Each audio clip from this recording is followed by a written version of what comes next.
Satanic Ritual. Despite it being an integral part of Satanism, misconceptions about it still persist, even among some Satanists. We'll be covering many aspects of this topic in this episode of Satansplain and in the very next episode of Satansplain, including some questions from you, the listeners, all about ritual for this 2023 Halloween season.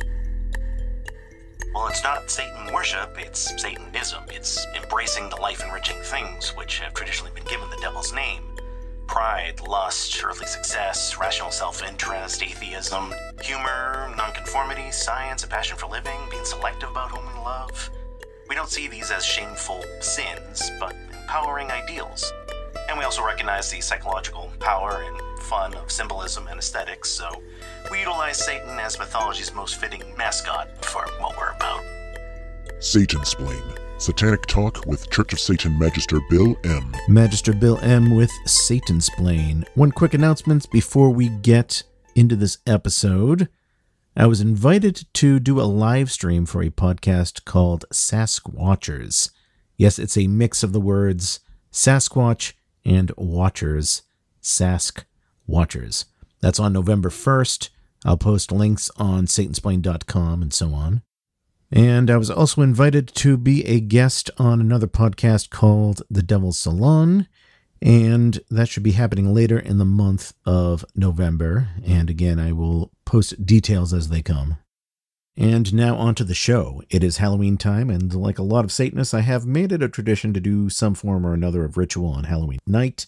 And I have talked about Satanic Ritual here and there on some past episodes of Satansplain. And this certainly won't be my last time talking about it either, but it is going to be the focus of this episode and the next one. And rather than giving you my Satansplain diatribe at the start and then answering emails in the second half, I decided instead to read you some of the emails I've gotten recently on this topic and then expand on each of them. And these emails are all from listeners whom I've already directly replied to with my relatively short answers to their questions, but I'd like to share with the rest of you what my answers were, and like I said, expand on them. At first I thought I could cram everything into one huge episode, but I realized I couldn't do that, so again, this will be 2 episodes. I decided to break this down into 2. In summary, though, I'm going to talk about Satanic Ritual in general, and why we have Satanic Ritual in the first place. The technical differences between Satanic Ritual and Satanic Ceremony. That's going to be in this episode, part 1. And in the next episode, part 2, I'm going to answer some questions about a Satanic wedding ceremony, well, the Satanic wedding ceremony.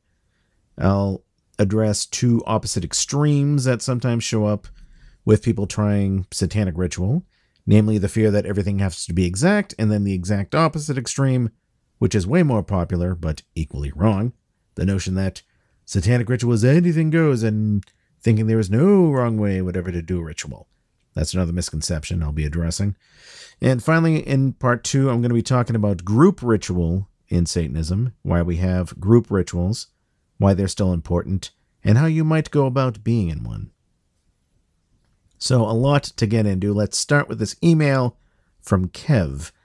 Kev writes, "Hello, Bill. Hope this finds you well. I am 18 years old and recently read the Satanic Bible, and after thinking about it more, I realized I am a Satanist. I was for a little while unsure about doing a ritual, but after listening to your podcast episode on it, I'm now convinced and really want to do one. The problem is I'm a freshman in college and live in a dorm with a roommate and 2 suitemates close by, so I don't have a lot of space or privacy to perform a ritual. Are there any alternative practices I can perform instead for the time being? Thank you so much. P.S. Love your podcast so much. It's helped me learn more about Satanism." So I wrote back to Kev. I told him I am happy to hear that you found yourself on the left-hand path and that my show helped you along in that decision. As for alternatives to ritual, yeah, there are certainly things you can do depending on what purpose a full ritual was hoping to serve. It could be argued that when a Satanist is creating artwork or music or writing an essay or doing even an intense physical workout, There may be something ritualistically going on there. If you've put your mind in a certain state of isolation and focus and you're expelling something emotional there, one could argue that these are ritual alternatives in that sense, and I'll talk more about that later. But having said all of that, I also told Kev that I really, really think it is worth the effort to do a formalized ritual. I see way too many Satanists making excuses as to why they've never performed one, excuses which I will also address later. And I understand Kev's concern here. Believe me, I know from firsthand experience what it's like to have roommates and trying to get some time alone. Thankfully, I don't really have that problem now as an adult who owns my own house. But I know firsthand what it's like to be a Satanist on a college campus and wondering how to pull off something like a satanic ritual. I remember being in a dorm room, not really having the room to set up an altar, not really wanting to go set up an altar if people were going to be wandering in and out of my room to visit my roommates or whatever. So not knowing when to do that either, when to set up a ritual, but as the old cliche goes, where there's a will, there's a way. And we Satanists have been doing these things for a long time, and we find ways to do it. If you are your own God, and I'm sure that you know that you are, you can find a way to get some candles and a sigil in 20 minutes alone for a controlled session of suspended disbelief and psychodramatic theater. In fact, as I've said before, if you can't even muster up the will to do that much, then are you sure you're ready to project and do whatever it is you have to do when it comes time for the ritual itself? Now, this isn't a slam against Kevin. Again, I'm expanding this topic, and I want to address this. In fact, I would argue that there is something ritualistic in and of itself of just gathering the tools and scheduling the time. You're taking control of the situation. You're putting in the effort to get these physical items. You're making an investment of your time and resources instead of taking the lazy way out and thinking, well, if it's not going to be easy to do, then I'll just do something else with my time. Now, your first ritual does not have to be perfect. In fact, I'm convinced that there is no such thing as a perfect ritual. But your first ritual doesn't have to be overly elaborate. Again, it may just mean finding 20 minutes alone with a sigil printed out and taped to the wall and a black candle in front of it. And even if you do that, that's still a huge step up from nothing. Maybe you can see if there are empty rooms on campus, in Kev's situation here. Empty rooms that can be booked for a private gathering, even if it's just you at night without the usual noise distractions. Or maybe there is a friend's room you can borrow, or just tell your roommates you need the room without interruptions for an hour. Maybe find out when they're out at class or football practice or whatever, when you are not busy. And the place you set up ritual doesn't have to be in a campus building, of course. It could be a place in the woods. It could be a hotel room. I remember when I was a junior in college, I managed to find a normally deserted room in the basement level of my dorm building after hours, and I pulled off a ritual there alone on Halloween night. So again, there is a way. This may be your first ritual, but it won't be your last, and don't expect it to be your best. And I also told Kev that once you cross that line where you can say you are a Satanist who has now formally performed a satanic ritual, that is a significant leap. The leap from 0 rituals in your life to 1 is incomparably more significant than the leap from having done 1 ritual to having done 50 rituals in your life. So that was my answer to his email. But let's take this a step back. Why do we have satanic ritual? What is it about? Why is it a part of Satanism? Now, to be fair, it's not something we Satanists necessarily do regularly, let alone frequently. We certainly get asked about it by non-Satanists. In every damn interview with Satanists, there's always the question of ritual, even if it only makes up an incredibly tiny amount of time in the activities of a Satanist. I have an altar at home, and I would say using it 4 times in a given year would be considered frequent by most Satanist standards. We could go so far as to say that formalized ritual is not even a requirement for being a Satanist. However, and this is a big however to that last point, the fact that it is not required is, I would argue, not an excuse for a Satanist to dismiss the entire concept. I am of the firm conviction that Satanists who disregard the notion of ritual entirely are just making bad excuses. This is something I went into in great detail back in episode number 22 of Satansplain. And to be perfectly clear here, I am not saying that every Satanist needs to have an altar permanently set up at home. I am not saying that Satanic Ritual is some sort of religious obligation, like how some Christians have going to church every weekend as a religious requirement, or take this sacrament when you reach this age, and so on. As you know, as you Satanists know, we don't have ritual requirements like that in Satanism. I'm not even saying that what a Satanist can obtain or feel through formalized ritual can't be obtained in other ways. Certainly some Satanists do that. And finally, I am also not criticizing those Satanists who only discovered Satanism very recently and are still pretty new to all of this, like Kev, and maybe still have questions, or still trying to get some of the ritual tools, or think about how they want to go about doing their very first ritual. You know, they're just in the planning stage. I would caution against letting perfectionism prevent you from ever getting around to finally doing a ritual, but that's another story. So what I am saying is that if you consider yourself a Satanist and you completely dismiss all of the parts about ritual in the Satanic Bible, which is about 2/3 of its pages, and you dismiss all of its follow-up book, the Satanic Rituals, 100% of those pages, and you've never performed a solitary Satanic ritual, nor participated in a Satanic group ritual, and maybe, for that matter, you dismiss all of the Satanic Witch, not a ritual thing, but usually goes hand in hand. Well, if you're that person, then maybe you should stop and reevaluate your decisions. Because it seems strange to me that anybody would identify with a particular religion, in this case Satanism, and dismiss all but 40 pages of what it has to offer. Are you sure your rejections of ritual are not based on misconceptions of how Satanic Ritual actually works and how it's directly related back to the parts of Satanism you do embrace?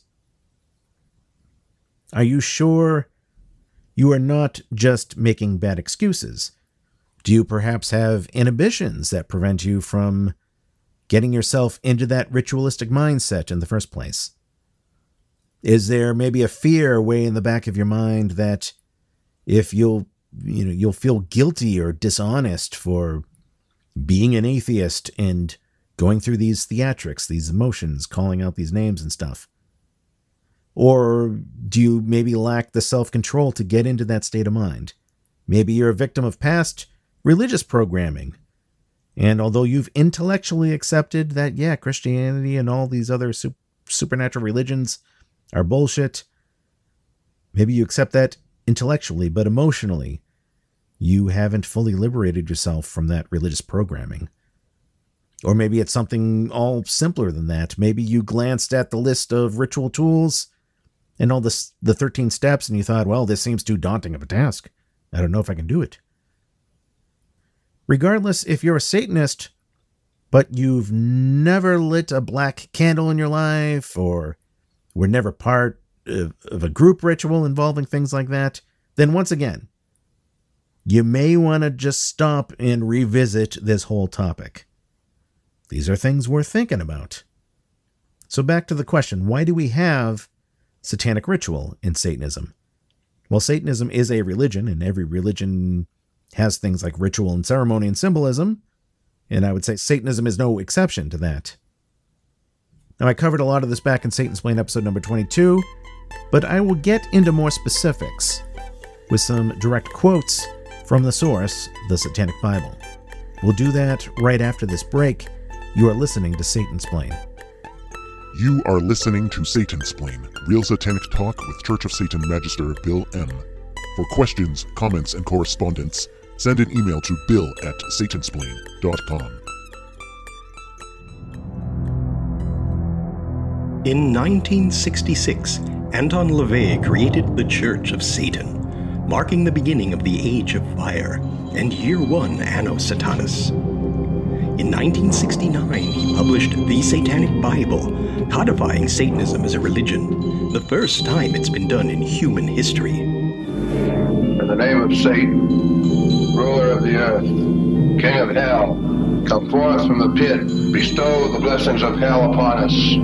For we are your children, and we invoke thee this night. In 2001, I was appointed High Priest of the Church of Satan. In 2007, I published the Satanic Scriptures, further defining and expanding on satanic philosophy and greater magic ritual.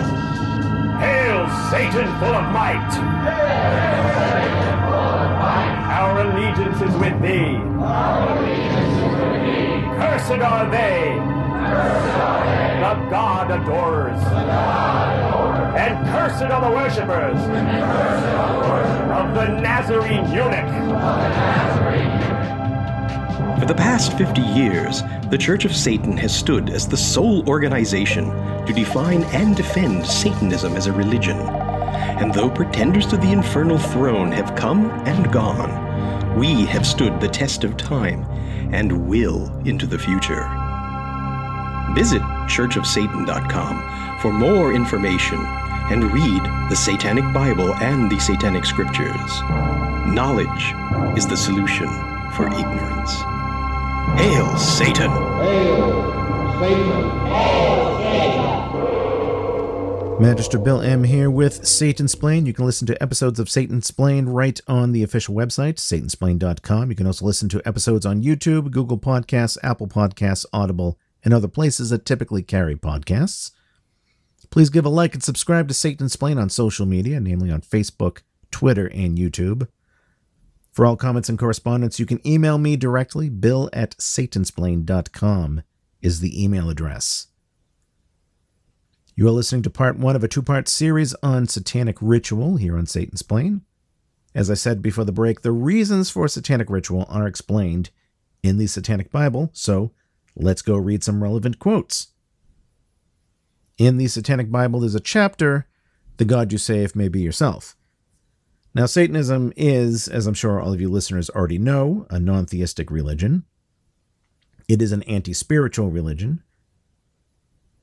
We say humans are not composed of a carnal side plus a soul. There is no such thing as the soul. There is only the carnal.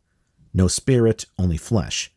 Your thoughts, your feelings, your mental capacity, they're all ultimately chemical processes that are firing off in your brain, your physical brain. Now, most humans can't accept that. They think, well, there has to be more. There has to be a God and a soul and all this. Or as this chapter in the Satanic Bible explains, there are some people who do come to the realization that spirituality really isn't a thing. And that, at that point, they either do one of two things. They either accept this fact or deny it. And a person may deny it by becoming more devout in their current spiritual religion, or more often than not, playing more mental gymnastics with themselves by trying to find a different religion, trying to find more exotic and more elaborate forms of spirituality to effectively do more self-denial, to not have to accept the fact that, I'm really just another species of animal at the end of the day. So on the other hand, If this person who comes to the realization accepts that there is no spiritual part of him, that it's only the carnal, there is no spiritual, then here's the relevant quotation we get to in the Satanic Bible. Quote, "If he accepts himself but recognizes that ritual and ceremony are the important devices that his invented religions have utilized to sustain his faith in a lie, then it is the same form of ritual that will sustain his faith in the truth, the primitive pageantry that will give his awareness of his own majestic being added substance." Now here's another quote from the Satanic Bible that is related to that. Quote, "Satanism is not a white light religion. It is a religion of the flesh, the mundane, the carnal, all of which are ruled by Satan, the personification of the left-hand path." And a quick side note here, I've run into some idiots who claim LaVey believed in a literal Satan, and they might point to lines like this. Apparently they missed the key word here, personification. Personification is a type of metaphor. Just as how humans have created, say, Jack Frost as the personification of winter, or Uncle Sam as the personification of the United States government. These are metaphors. Uncle Sam, Jack Frost, and Satan are all fictional characters made up by humans. Why do humans make personifications like this? Well, I would say because we're social primates, and we have a biological tendency to project personifications on some things to try to relate to them, try to make sense of them. But that's a whole other topic. Now that I've gotten myself sidetracked, let me reread that part again and continue. All right, back to the Satanic Bible. Satanism is not a white light religion. It is a religion of the flesh, the mundane, the carnal, all of which are ruled by Satan, the personification of the left-hand path.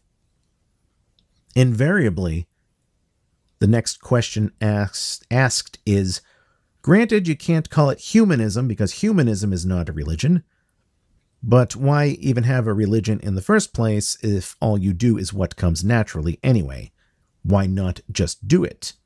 And LaVey then immediately gives the answer. Modern man has come a long way. He has become disenchanted with the nonsensical dogmas of past religions. We are living in an enlightened age. Psychiatry has made great strides in enlightening man about his true personality. We are living in an era of intellectual awareness, unlike any the world has ever seen. This is all very well and good, but there is one flaw in this new state of awareness. It is one thing to accept something intellectually, but to accept the same thing emotionally is an entirely different matter. The one need that psychiatry cannot fill is man's inherent need for emotionalizing through dogma. Man needs ceremony and ritual, fantasy and enchantment. Psychiatry, despite all the good it has done, has robbed man of wonder and fantasy which religion in the past has provided. Satanism, realizing the current needs of man, fills a large gray void between religion and psychiatry. The Satanic philosophy combines the fundamentals of psychology and good, honest emotionalizing or dogma. It provides man with his much-needed fantasy. There is nothing wrong with dogma, provided it is not based on ideas and actions which go completely against human nature. End quote. I'm going to talk a little later about that point made about dogma, which there seems to be a lot of misconceptions about. But let's go back to the line just before that. Man needs ceremony and ritual, fantasy, and enchantment. If you look at the Satanic Bible, go look at the physical book, and look at the book genre under which it's cataloged. Does the publisher file it under religion or alternative religion, as you may see in the bookstore? Occult, psychology, self-help? Well, you could make arguments that the Satanic Bible kind of falls into all these categories. However, the actual label we see on the Satanic Bible is fantasy. It's categorized as a fantasy book. Obviously, it's not fantasy in the fantasy novel kind of way, because it's not a novel, it's not a storybook. But it is nonetheless categorized as fantasy. Now, is this some kind of backhanded insult from the publisher? I would say no. Most of the pages of the Satanic Bible with the Enochian keys and 13 steps to ritual and so on, not to mention some of the over-the-top wording LaVey uses about Satan to drive a point home, yeah, I would say that's fantasy. Not supernatural belief, because believers of the supernatural would not call their beliefs fantasy. They believe the things they believe are real and literal, not fantasy. Near the beginning of the Satanic Bible, it says, "Herein you will find truth and fantasy." Each is necessary, but each needs to be recognized for what they are. On the other hand, I would argue that believing in the supernatural would be confusing fantasy with truth. So back to that other line, man needs ceremony and ritual, fantasy and enchantment. As a Satanist, I not only agree with this, but I would say that if people don't get these things from religion, they'll invariably get it from somewhere else. I mean, just look at the current political climate and, political ideologies. These supply all those things to people. And rituals to enforce them too. They supply those too, whether they're in the form of mottos or flags or memes or holidays, martyrs, But with fantasy specifically, we do live in an age where we have so many great outlets for fantasy. Enjoying fantasy for fantasy's sake, escapism. We have video games, fictional books and movies, pornography. We can pull up any of these anywhere, anytime on our little artificial companions known as smartphones. And satanically speaking, that's fine. I say go ahead and indulge in appealing fantasy, as you feel the need to. Likewise, with this need for ritual and ceremony, I've run into Satanists who say, well, I don't do formal ritual with all those candles and cloaks and stuff. I get my ritualistic release from my artwork or my music or walking my dog. Yeah, I actually saw a Satanist write out some years ago this whole essay about walking her dog, that the sidewalk was her effective ritual chamber, and this and that.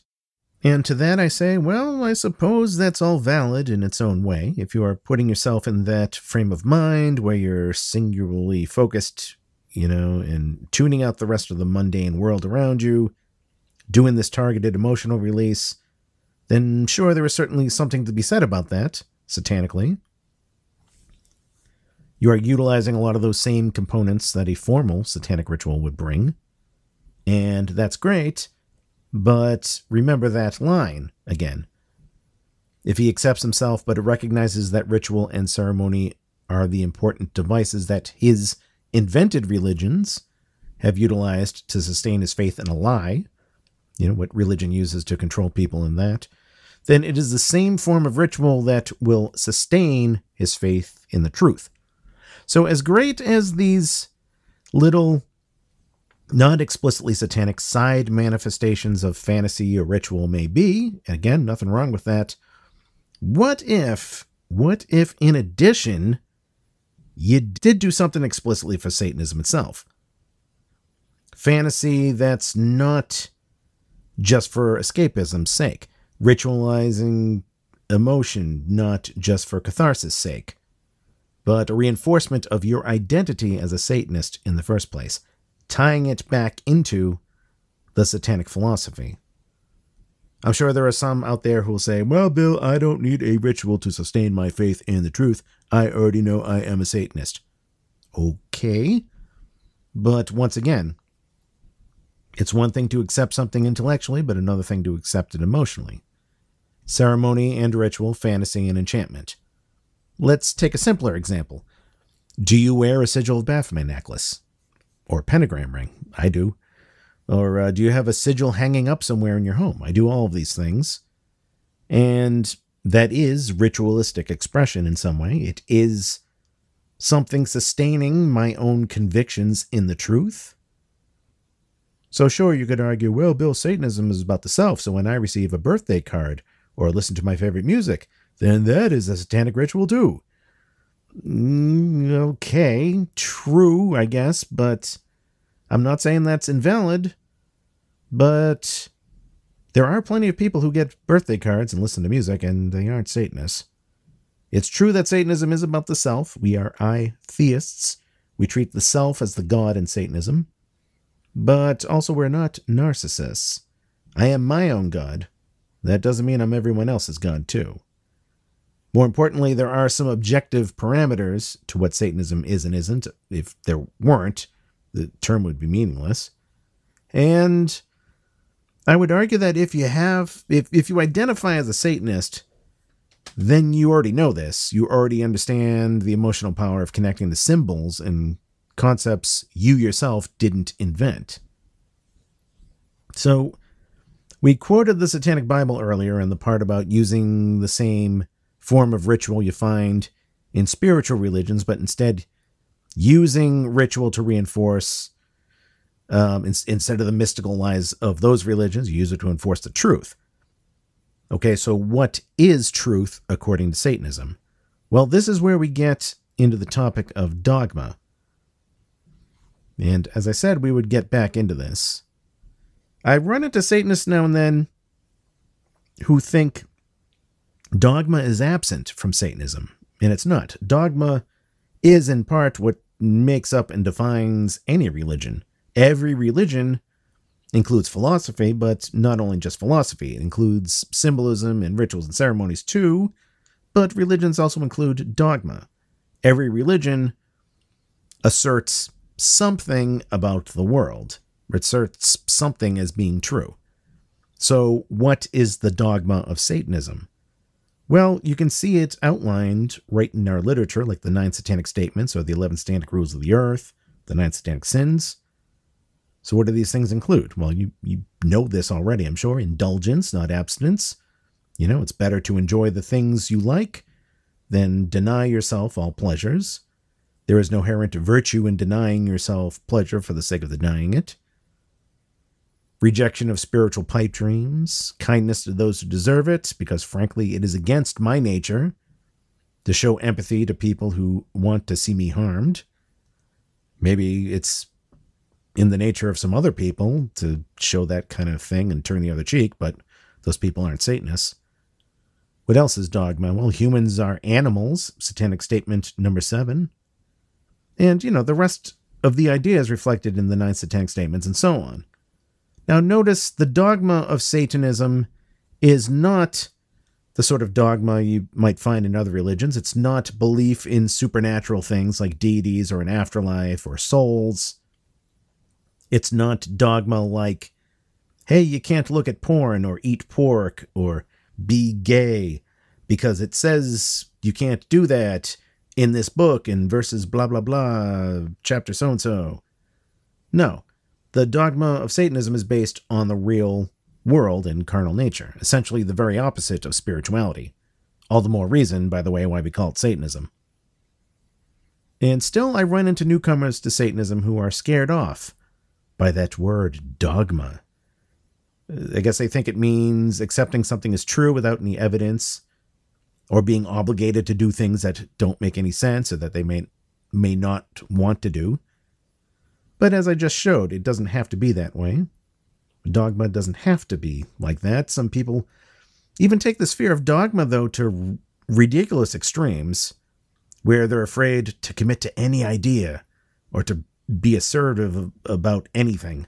And I see this with a lot of atheists, or self-described agnostics, who are really just atheists who don't understand what atheism and agnosticism are. As I've said many times before, agnosticism and atheism are not mutually exclusive. Agnosticism is not some sort of third alternative to theism and atheism. If you believe in a deity, you are theist. If you don't, you're atheist. And in either one of those two cases, if you additionally assert the existence of deity is unknown and unknowable, you are agnostic. So, 4 categories of people. You can be agnostic theist, agnostic atheist, or gnostic theist, gnostic atheist. I've covered all this in another episode. Regardless, I see some people who are afraid of committing to any idea, maybe out of fear that they won't be allowed to change their mind later, or if they assert something as true, then maybe the fear is that somebody else can argue with them and try to knock down that point. Maybe they equate committing to an idea with conformity. That's a theme I see a lot. In fact, I would argue that this idea that committing to an idea is bad, or this idea that we can never know anything about the world with 100% certainty, well, it sounds kind of dogmatic, wouldn't you say? So let's get back to Satanism and ritual. Can you take those concepts in Satanism and emotionally reinforce it through ritual? The answer is yes, of course. You already have this useful metaphor of Satan. We know it's a metaphor, but you can also extend that metaphor to the ritual chamber. Before we end part 1, I want to clarify one point that I said I would clarify, and that is the difference between ritual and ceremony. Admittedly, like a lot of Satanists, I loosely use the word ritual to mean either one, but strictly speaking, they are different things. So let's go to the follow-up book for the Satanic Bible, which is the Satanic Rituals. If you are a Satanist and you still do not own this book, The Satanic Rituals by Anton LaVey, I suggest you buy the paperback, add it to your personal library. And if you do already have it, but you haven't cracked it open in a while, if ever, I urge you to at least read the 2 introductions to the book. LaVey expands and explains more about the concept of satanic ritual there, including this part, quote, "The productions contained here fall into 2 distinct categories. Rituals, which are directed towards a specific end that the performer desires, and ceremonies, which are pageants paying homage to commemorating an event, aspect of life, admired personage, or declaration of faith. Generally, a ritual is used to attain, while a ceremony serves to sustain." So a good way to sum it up: ritual attains, ceremony sustains. So for example, if you are performing a satanic ritual because there's a thing in life that you want, and you want to focus your will in obtaining it, so you want to incorporate a ritual to kind of focus your mind in that direction. You want to utilize the ritualistic setting and symbols to heighten that emotional state after already doing all the intellectualizing and thinking outside the ritual chamber. And then that's a ritual. So that whole process is a ritual. It's attaining. On the other hand, if you're performing, say, a satanic wedding or a satanic funeral or a satanic baptism, well, then you're commemorating an event. So that's not a ritual, that's a ceremony. Now, LaVey points out that the Black Mass, for example, is something that people would think is a ceremony, the celebration of blasphemy and so on. But in Satanism, this is not the case. The purpose of the Black Mass, Le Messe Noire, which you can find in the Satanic Rituals. It's not the standard Satanic Ritual, but it is an old traditional one that we incorporate in our own way. And the point is to be blasphemous to help you with your own religious deprogramming. You are psychologically purging yourself of the emotional guilts you're still harboring from Christian dogma. That is why a Satanist would perform a Black Mass. So the Black Mass is actually a ritual, not a ceremony. Again, attain versus sustain. So, like I said, we often use these terms interchangeably. So when I say satanic ritual, you could take that to mean ritual or ceremony. Just a side point I wanted to clear up because I said I would. We're going to have a lot more to talk about in part 2. But right now, in closing, I want to read this satanic anecdote. It was actually sent to me sometime this past summer, but I don't think I ever got around to reading it on Satansplain, so let's read it now. A satanic anecdote, of course, makes it a Satanecdote. So, cue the Satanecdote theme song. Satanic anecdotes. Satanecdotes. Lanny writes, "Hello, Magister. I have a Satanecdote to share that I hope you find as amusing as I do. It brings to mind Magus LaVey's essay, Let Me Entertain You, which you can find, by the way, in the Devil's Notebook. Many years ago, I was involved with a group of ritual magic practitioners that all considered themselves Satanists, some Church of Satan members, some not.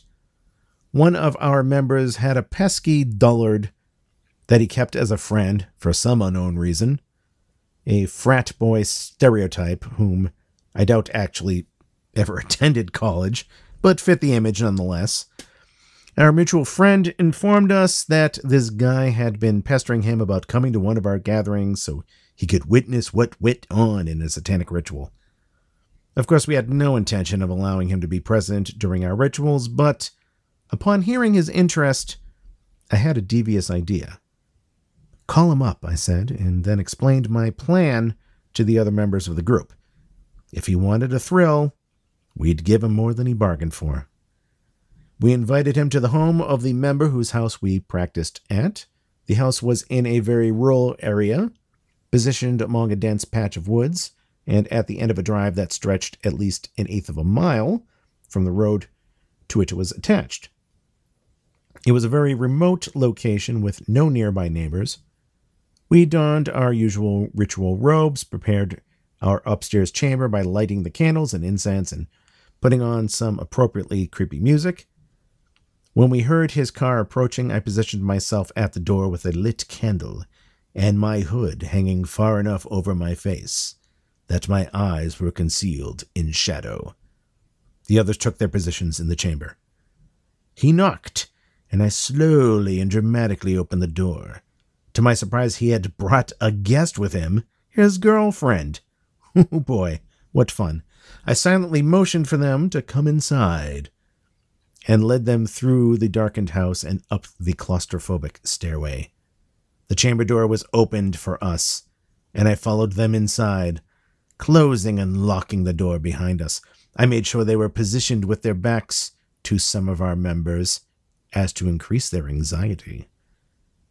What followed, as you might have guessed, was a string of blasphemous, spooky evocations, invocations, and other frightening verbal nonsense designed to make our guests sweat. As the music intensified, the acting priest began quickly and loudly babbling in a fake foreign tongue, quite fluidly and convincingly, lifted the sword, and then, swinging it wildly, you could see the girl squeezing her boyfriend's hand tighter and tighter as both their eyes bulged from their heads. I believe they would have made a break for it if had one of us not been standing guard by the door. Just as it looked as though they were going to soil themselves, I burst out in laughter, followed by the rest of the group. The lights were turned on.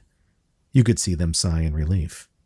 Afterwards, we all sat down and laughed about the whole thing, including the guests. We talked a bit about what real Satanism was all about and explained to them why we would not allow them to be participants in an actual ritual. Something I'm going to talk about in part 2, by the way. Although it went right over the guy's head, I think his girlfriend grasped at least some of it because she eventually dumped the loser she was with and began dating our friend through whom we had met her. That's my story. Well, thank you for that Satanecdote, Lanny. That ends part 1. We're going to have a lot more to say about Satanic Ritual in part 2, and especially group ritual. So that will be the next episode of Satansplain, episode number 49. Until then, hail Satan. You have been listening to Satansplain. For more information about the show, visit the official website at Satansplain.com. And for more information about Satanism itself, visit churchofsatan.com. This episode, copyright 2023, Magister Bill M.